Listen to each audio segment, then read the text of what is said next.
그 세무사가 운영하는 그 블로그 예. 보도 내용을 보니까 그 블로그에는 양도소득세 상담은 받지 않겠다라는 공지까지 네. 떠 있는 경우도 있더라고요. 예. 이게 양도세 관련돼 가지고 복잡해서 그런 겁니까? 아니면 뭐 때문에 이렇게 잘 안 하려고 할까요? 근데 저희들 세계에서는 네. 이 양포세라는 말이 이제 지금 새로 네. 신조어로 나왔지 않습니까? 네.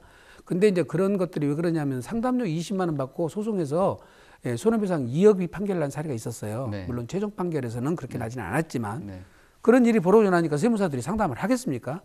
의사 선생님들이 수술에다가 네. 사람 생명을 잘못해서 어떻게 잘못됐다고 했을 경우 내 목숨 네 목숨 내놔라 하는 거랑 똑같은데 네. 그게 20만 원 받았다고 2억을 갖다가 손해배상을 물어내라고 하면 어떤 세무사가 일을 할 수가 있겠습니까?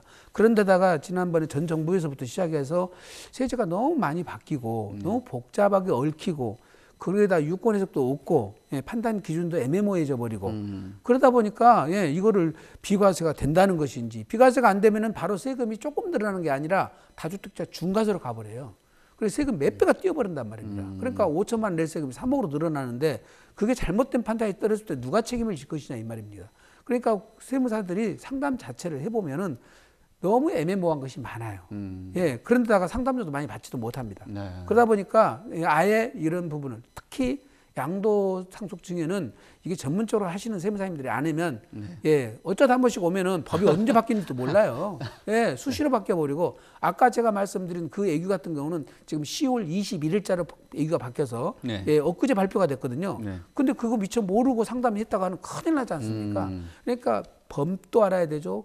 유권에서도 변경도 알아야 되죠. 판례도 쫓아가야 되는데 도저히 숨가쁘게 쫓아갈 수가 없으니까 지금 양도세를 포기한 세무사들이 나타난 거죠. 네. 아까 그 의사 비유를 하신 것처럼 수술 잘못하면은 겁이 나니까 아예 메스를 그냥 안 들어버리죠. 안 드는 그런 거죠. 그래서 수술 안 지금 외과 의사가 거의 지금 없다고 그러지 않습니까? 의사도 지금 실제로 그래요. 그래요? 외과 의사가 없고 사실은 이제 성형외과도 뭐 메스는 들긴 합니다만은 그런 생명과는 차이가 다르잖아요.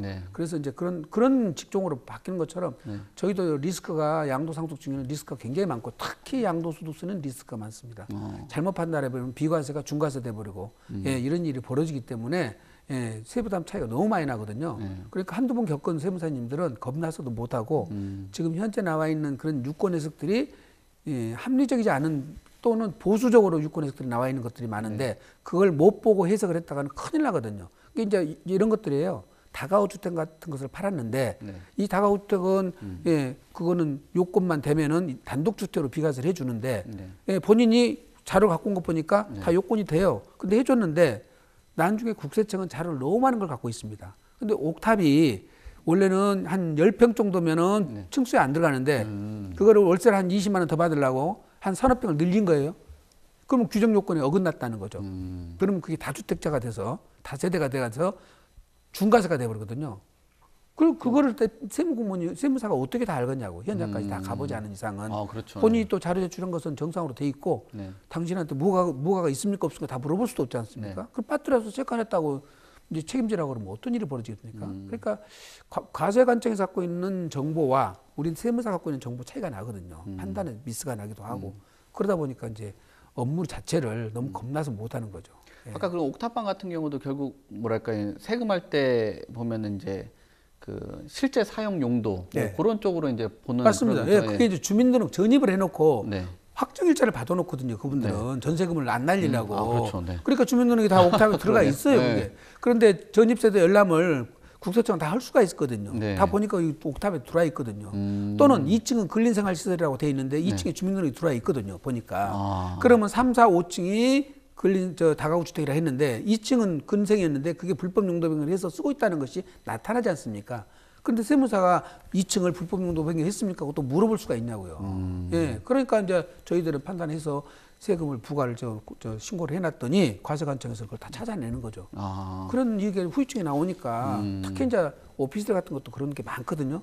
오피스텔을 갖고 있으면 지금 대한민국의 지구상에 뭐 부동산에 뭐 있습니까? 다 물어야 되는데 주택 있습니까? 주택 없다고 그러니까 그러냐고. 그러면 한 채밖에 없냐고. 한 채밖에 없다고 그러는데 오피스텔이 또 있었던 거예요. 근데 오피스텔은 사람이 살면 그건 주택이거든요. 그렇죠. 사업용으로 있고 주거용으로 있고 하니까. 그건 오피스로 쓰면은 주택이 아니지만 주거용으로 쓰면 주택수에 들어가거든요.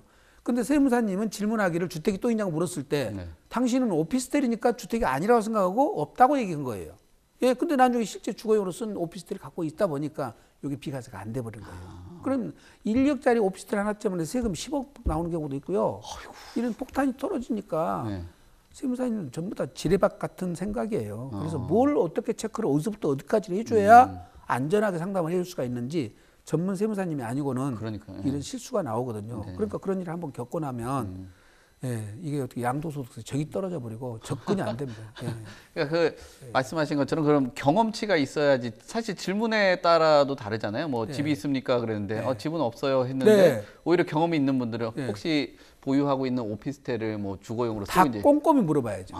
아니면 지구상에 건물이 몇 개 지구상이요? 있습니까? 지구상까지도 저희 이제 제가 후배들한테 교육시킬 때는 그렇게 교육시킵니다. 그렇게 그래요? 물어라. 그래야 실수하지 않는다.